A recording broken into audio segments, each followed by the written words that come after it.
My unique framework focuses on becoming 1% better in mind, body, and soul. And how do I do this? I start with the mind. Develop a growth mindset, enhance your mental clarity, and conquer challenges with confidence. The body. I have got 3 published ebooks. Workouts sent to your email or cell phone. Embrace a healthy lifestyle, boost your energy levels, achieve your fitness goals, and lose 15 pounds in 90 days. Soul. Discover your true purpose, cultivate inner peace, and live a fulfilling, balanced life. As your dedicated life coach of nearly 25 years of experience, I will guide you on a journey to personal excellence, helping you overcome obstacles and reach new heights. Together, I'll create a customized plan tailored to your unique needs and aspirations. Join Live to Thrive today and start living your best purposeful life. You can start now by applying for a free consultation by going to www.livetothrive.com, or you can check out any of my socials. Unlock better sleep and pain relief with CBD oil. Guess what? It's Amish tested. Struggling with sleepless nights or constant aches and pains? Our premium CBD oil was tested and trusted by the Amish community and is your natural solution for relief and restful nights. And guess what? There's a special offer for just Framing New Heights listeners. For a limited time, receive 50% off at the checkout with the promo code New Heights, just by simply entering in New Heights. It's all capitalized. Why choose this CBD oil? Well, I'm going to tell you why. It's Amish tested, proven quality of effectiveness. You're going to sleep better. So say goodbye to restless nights and hello to peaceful slumber. And ultimately, the pain relief. Gosh, I've used this so many times. It helps with soothaches and pains naturally and effectively. So don't miss out. Go to envitamins.com and use promo code New Heights at the checkout to claim your 50% discount. Join the Framing New Heights community today by living a pain-free life ahead of you. And at this moment in time, I want to bring in my co-host today. She has been nothing but my right-hand person in so many aspects of my life. She's also my significant other. So please welcome once again, Amber Dobson. Hey. Hi, honey. Hi. All right. So we've been kind of talking about this and coming up with ideas. And today's podcast is really going to be about discussing how and why putting in work on yourself before you can be in a quality relationship. And it took me many years to figure this out because I've failed miserably in relationships. And what kind of work did you start, and maybe what was your process maybe leading up to all of this and why we are where we're at today? Well, I think it's important to tell the listeners sort of how we come up with these topics. Oh, yeah, let's go. And oftentimes these are things that happen in our relationship and we're like, wow, that's really interesting. We should share this with others.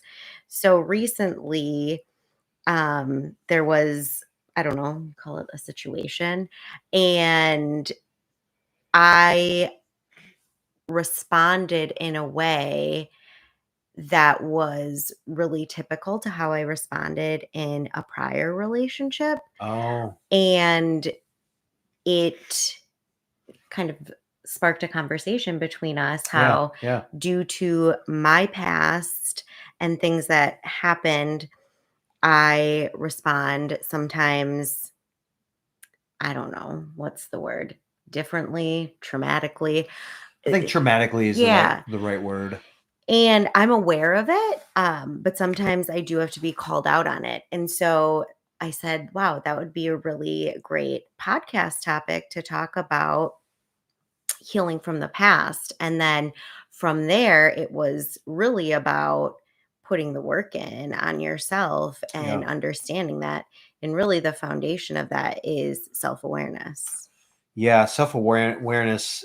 And not only that, I think you, first of all, got to have self-respect for yourself and self-awareness in the sense of, would you talk to yourself like that? Would you talk to your kids like that? And, you know, being in relationships that I have made mistakes with and I failed at, and I look back and I realized, gosh, I took time to really be self-aware of things that I was told that I had issues with. Mm-hmm. And one of the biggest things was, you're selfish. It's always about you. It's never about anybody else.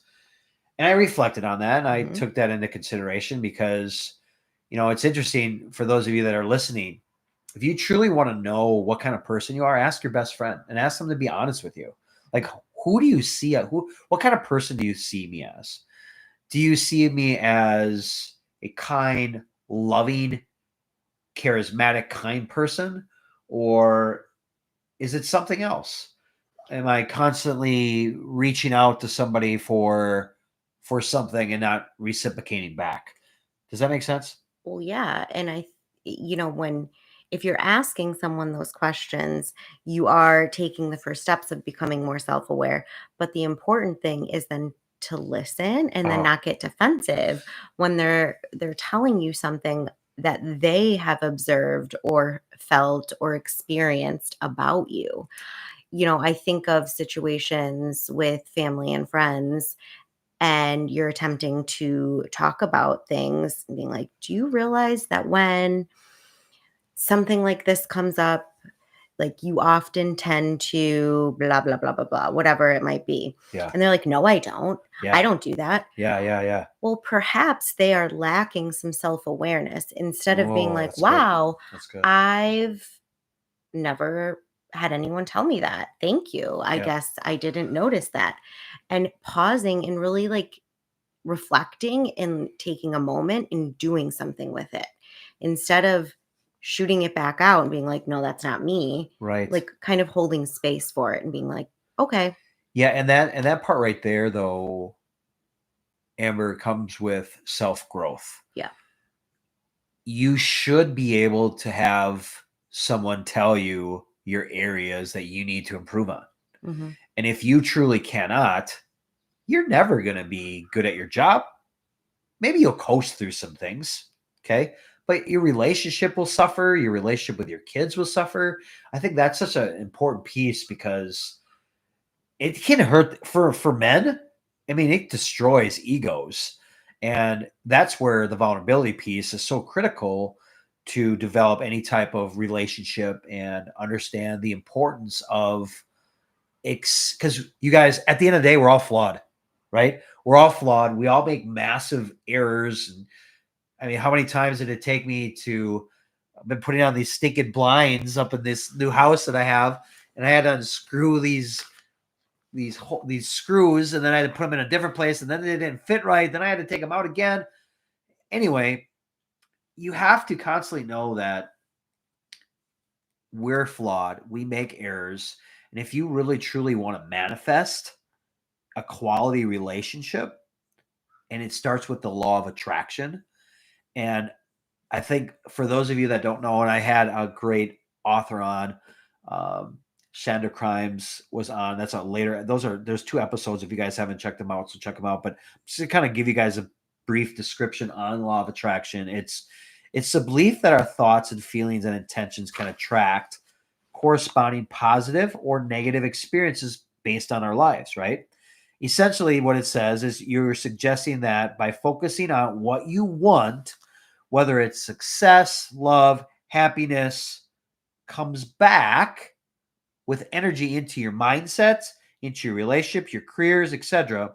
And the principle is really like, what are you attracting? Are you a person that is disrespectful, mean? It's a victim. Hmm. Your life is going to be exactly what you're putting out. Right. And if you're really, and this is why I think you and I, for me personally, I'm only going to speak for me, but I think the reason why we are where we're at, maybe I'm jumping the gun a little bit on this. However, it's like you put out into the universe and your creator what you've been missing and what you want. And it's through positivity, through my thoughts, through my actions. And then all of a sudden, there it is. And I think that's a really important piece that a lot of us need to understand in any type of relationship is going back to being self-aware and knowing that you have areas that you have to improve on, improving on them, and then finding someone that, especially in a relationship, who can fit your piece of the puzzle, so to speak. Yeah, I mean, I think that when you talk about the law of attraction, you're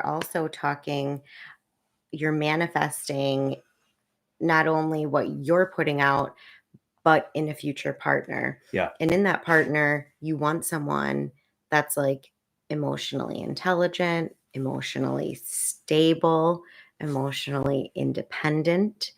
And those are all things that when we talk about putting the work in, that's where you really need to put work in. You as an individual have to be okay being alone. And it's really hard to be alone. Your doorbell's ringing. It is. It is. Do you want to go see We're them?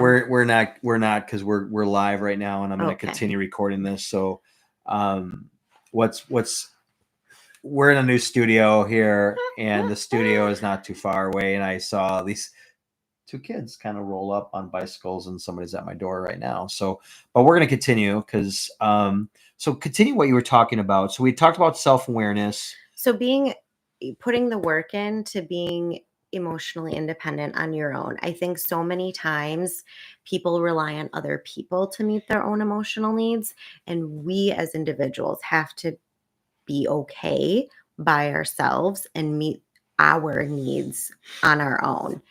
Our partner or those in a relationship can add to that and can amplify those emotional needs that we have and support them. But we got to do that on our own. We can't always look to someone else to fix us. We have to fix Ourselves. Yes. Yeah. Well, how do we fix ourselves? Like, how do you, like, first of all, like, how everybody's always in relationships and they always say, I mean, let's just break it down. Yeah. People are like, what does it mean putting the work in? I'll say what it means to me from my experience. It means breaking down yourself to the smallest parts of yourself and then figuring out your worth and your value and what you mean to you. Ooh. And what does that look like? Wow. So and you might have the support of a therapist or a life coach or a pastor or someone else that's really helping you along the way to do this. But it's really looking and really honing in on that self-awareness piece because that's the foundation. Yeah. Using past experiences and benefiting from them, not seeing them as mistakes, but seeing them as more opportunities to change and to grow. But teachable moments, some really hard teachable moments, but then finding new coping skills. So if you're alone and you're upset, instead of maybe reaching out for like a hookup or a girl to or a guy to like meet that need in that moment and going out and doing something, you might take a walk or go out alone or cry in your room and journal. Yeah. I think these are all steps that one must take to put in the work to figure out how to be independent, what your needs are, what boundaries you have as an individual person. All of the things. All of the things. What I got is preserve your self-respect from what you talked about. And what limits do you have? What are you going to tolerate? You talked so much about self-worth. And a lot of what I do for coaching is showing everybody their worth. What are you worth? Because if you don't know what you are worth, how are you going to attract the person that you ideally want? Mm-hmm. If you were traumatized from a previous relationship, whether it was emotional or physical or however abusive it was, or maybe you were the abuser. Yeah, maybe that was the thing as well. And what's interesting is how do you respect yourself? And when you do those type of things and you're respectful, can you set up like what's your emotional well-being during that time? Are you emotionally exhausted from a relationship? Is that the right relationship then? And you need to know how to control and check your emotions. Mm-hmm. And from a male's perspective, men that you are listening out there, if you can go somewhere and emotionally extrude comments, things, you are not emotionally intellectual. You should be able to, because when we can able as men, and I'm speaking from a male perspective, is if you can emotionally control those things. I'm not saying we don't get angry. I'm not saying we don't get sad. I'm not saying that we don't get upset. I'm not saying any of that.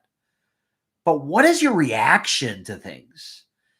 And if you are reacting a certain way, again, it goes back to the manifestation piece. Mm-hmm. If you're emotionally, all of a sudden, somebody does you wrong, somebody cuts you off, that you say something out loud. Well, what are you projecting to the universe? Mm-hmm. You're going to get the same thing back. Yep. So let me just say this, and I'll turn it over to you. Is you talked a little bit about boundaries. I think boundaries are vital for yourself first. Yeah. Because we all want boundaries. We all want things.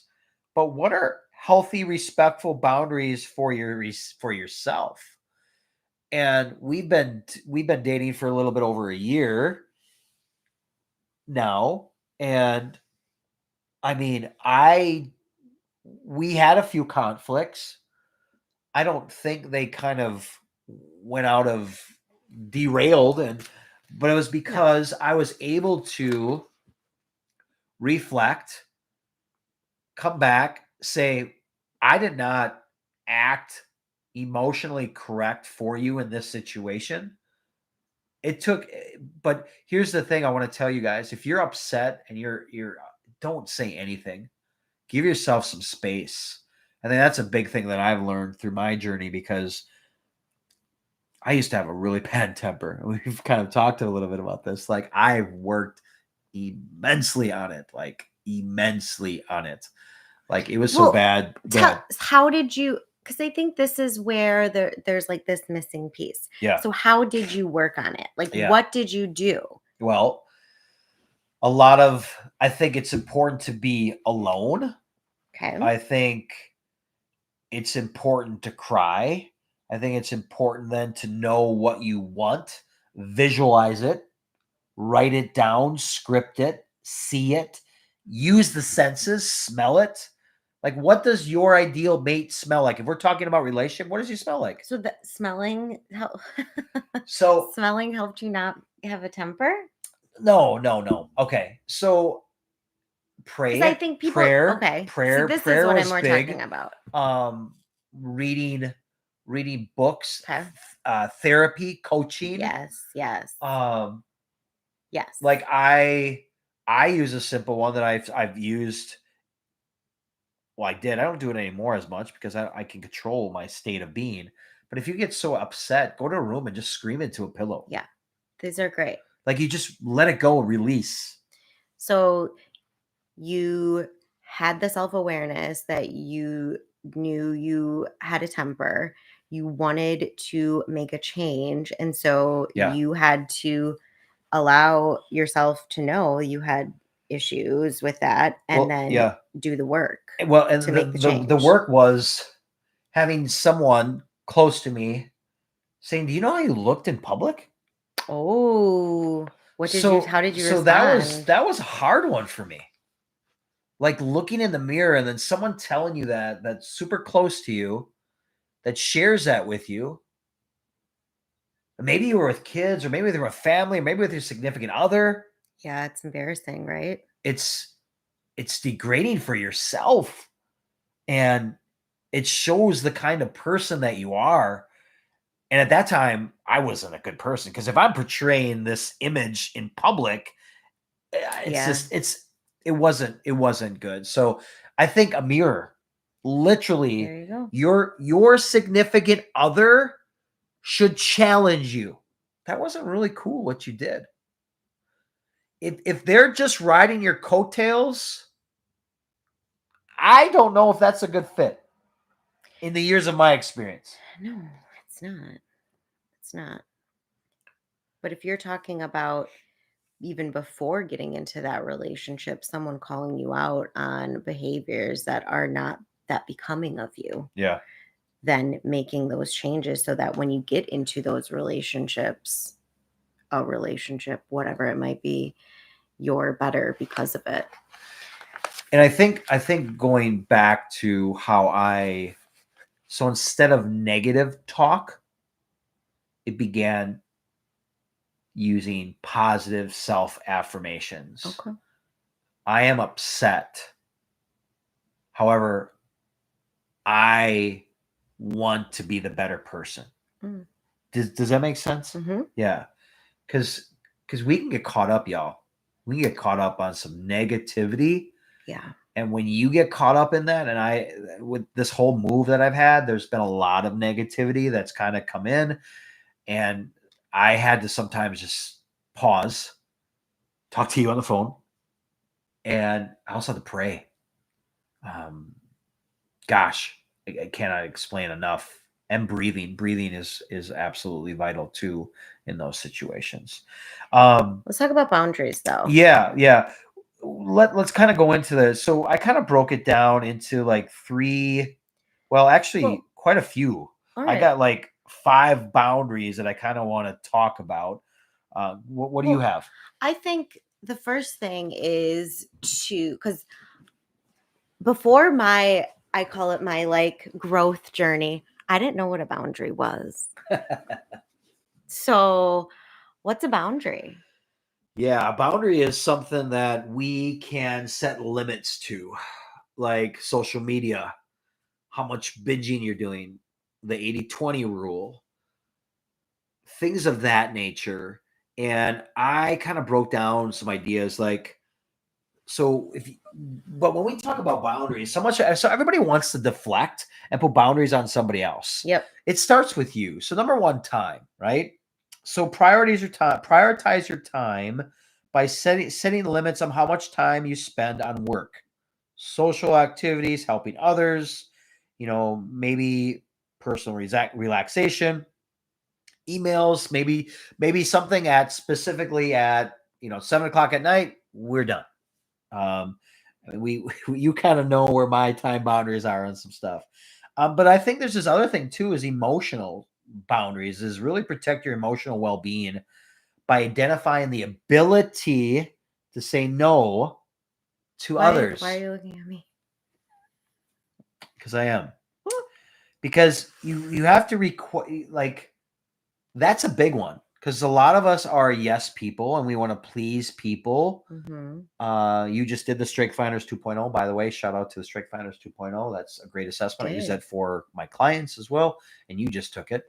But I think that's a big piece too, is avoid engaging in any negative self-talk. Mm-hmm. That's a big thing. And we can really get caught up on, when we do something stupid, immediately say, gosh, I'm so stupid. No, we make mistakes. We're not, just because we make a mistake doesn't mean we're stupid. And I've been there. I know exactly how that feeling is. So just replace it with a different type of affirmation. Gosh, that was not a good decision I made. However, I know I'll do better next time. Mm-hmm. Does it make sense? Mm-hmm. Yeah. What do you got? Well, I think these are great, but these are all things that, again, you need to do for yourself Yes. before entering into another person, like with another person, because they're going to have their own boundaries too, and you're going to have shared boundaries as maybe a future couple. But you knowing what your own personal limitations are makes you confident. It improves your Oh, oh, self-esteem. that's good. It shows that you respect and trust yourself and know, like, if you're having good days and bad days, like, you can gauge that. I didn't know a boundary was like the boundary waters. Like, I didn't know Yeah. what this word Yeah. Yeah. meant. Yeah. Well, it's And a, now I do. I mean, it's a big psychological term that's used quite a lot. And, it's interesting. We were just talking and, I got this time hop, it comes up and you look back and, one thing that I really realized during my time of working on myself is I wanted someone that's going to be part of my family. And that when I did things with my daughter, that person I was going to be with was going to be with me. Um, and I missed out on that for a lot. And it's to some extent though, it was like, okay, it was just dad and daughter time. So it was really, really good time.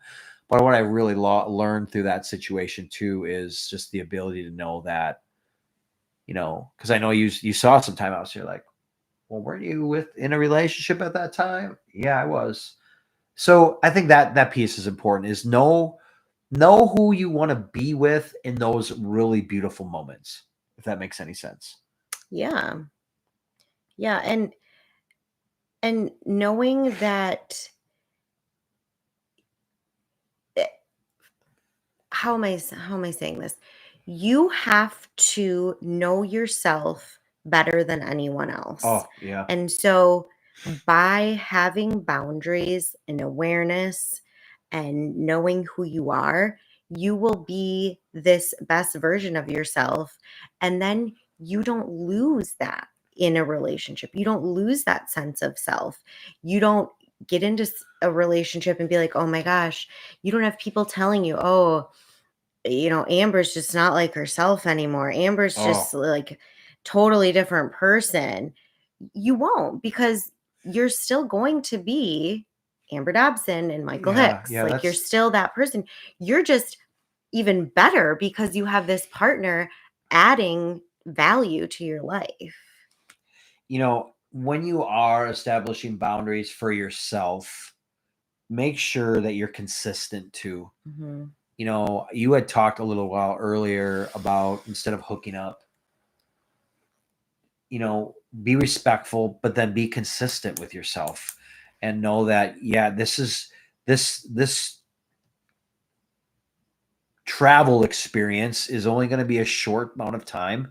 I remember when I was in this process, my therapist told me strictly, you shouldn't be with anybody right now.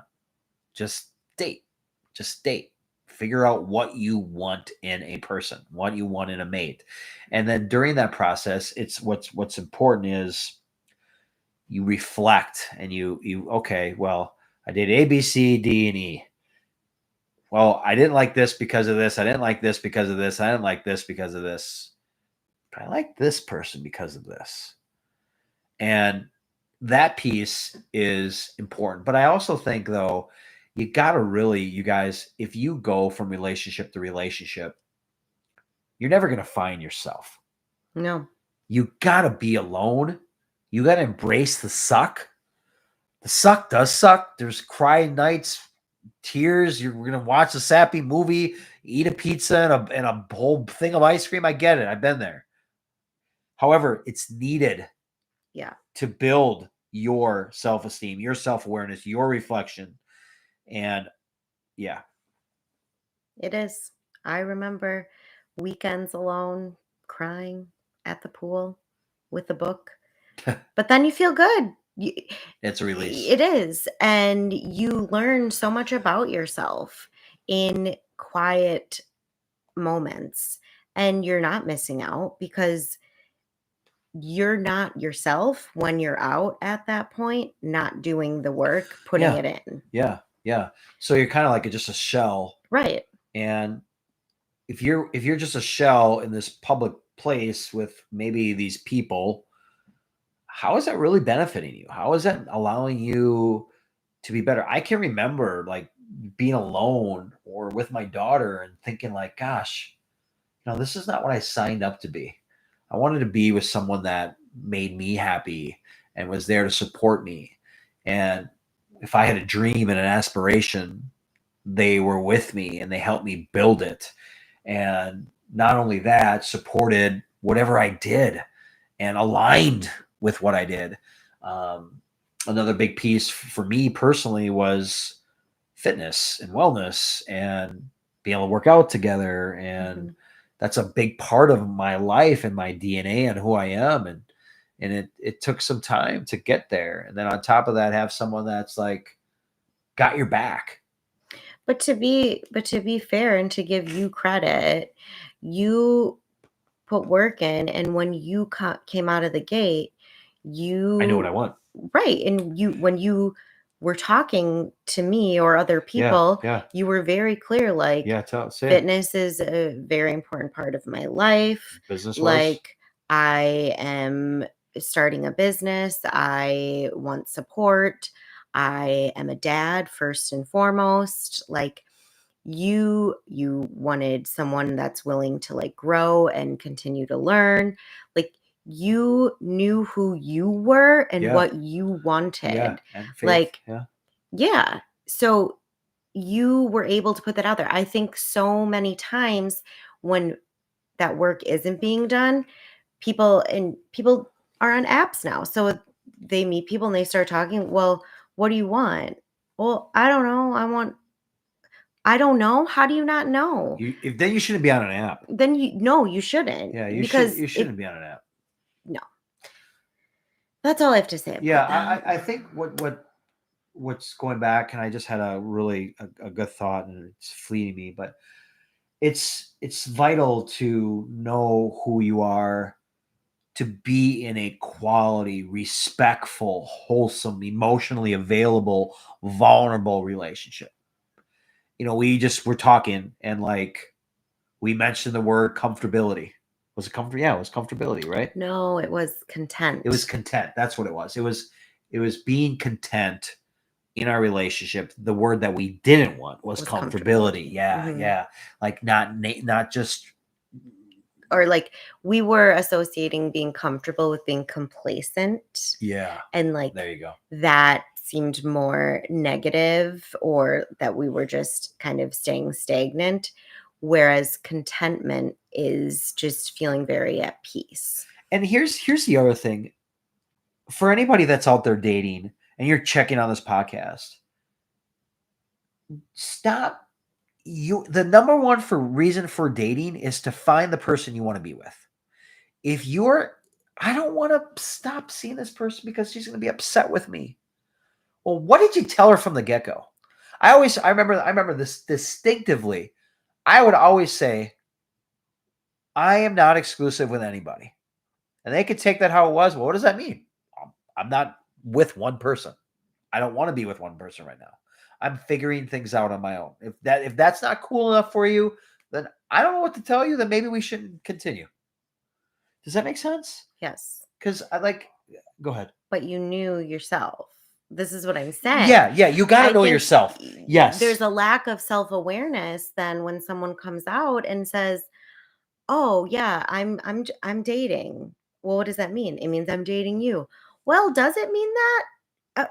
And if you can't say that, then you need to go home, honey, and you need to think about what you want and what you're doing, because you're hurting other people in the end too. Yeah, and because if they say to you, "I just want to date you," well, you can. I'm going to date whoever I want to date. Well, right. That's got it. Dating is about what you want it to be. You cannot, if you're appeasing everybody else, how are you ever going to find the ideal person that you've been manifesting about? The universe hears us, guys. And I want to add to, before we kind of get to the end here, is that sometimes I feel like maybe this comes off as preachy, but I don't know that much about relationships. But what I do know is that you continue to work on yourself every Yes. day. Every And day. so you're not going, even if you put the work in, things aren't going to be perfect. I'm still healing, as evidenced by the situation that happened Yeah. 2 days ago Yeah. between Michael and I. Yeah. And you're not going to be perfect. However, the difference is that my partner, my boyfriend can say, "Hey, that wasn't cool. I meant what I said when I said it, and I feel like you took it a different way. Yeah. Why did you take it that way?" And then for me to have awareness to say, "I took it that way because da da da da da. I apologize. I now know that you mean what you say." And so that to me is growth. Well, growth is communication, right? We communicated that to Mhm. one another instead of yelling, Yes. screaming, being upset because of some interaction or something that happened. Yep. We talked about it. And a great way to do that is by simply saying, when you did X, Y, and Z, here's how I felt. And, when we did that, it was like, oh, okay, wow, I didn't see it that way. How do you want me? How should I did it? How could I have done better in that situation? Well, here's how you could have done better, and then you say it, because communication is a two-way. I'm telling you, read a book. Men Are From Mars, Women Are From Venus. It's a great book. Complete opposites, right? But you got to find that commonality, that ground, that communication piece. And don't do it. If you're upset with something, have a code word. We talked about this on previous podcasts. Have a code word where you're like, we're shelving it. We'll catch up at a different time. But right now is not the time, because we do get to our boiling point. And that's another thing. Do you know your boiling point? Right? Like I think that's key too on self-reflection, is because when back to me being upset and angry, I know what gets me to a point. And do you agree or disagree with this? I agree. Yeah, yeah. And I think that piece is vital for growth. And I love what you said, is the day you all think you know it all is the day you're dead. Yeah. You're dead in your relationships. You're dead in your career. There's no one in this universe. Yeah, we've got influential people that we follow, but I guarantee they got mentors too. They're still learning. Yeah. That's the biggest thing. And relationships are constantly evolving. Relationships can definitely be hard at times. Part of our growth is doing these podcasts Yeah. and talking through our situations. This maybe it doesn't help. This really helps me reflect. Coaching, it has been helpful. Just every day is an opportunity to put back into yourself to keep being better. And in order to be better, you guys, what are you saying yes to? And what are you saying no to? What is your subconscious going in between these ears? What are you listening to? What are you around? Who are you around? Because ultimately that too has a impact on who you are to yourself, and that exudes then that to the manifest or law of attraction whole perspective to the universe. So yeah, so that's where we're at, you guys. That's our definition of discussing the how and why, putting in the work before you can truly get into a committed, healthy relationships. You got any good words of wisdom before we exit tonight? No words of wisdom. Well, as always, you guys, appreciate the love. If you truly like this podcast, give us a 5-star rating. Send it to 5 other friends. As always, 1% better in mind, body, and soul. And always Stay Oh boy, flexed. stay flexed.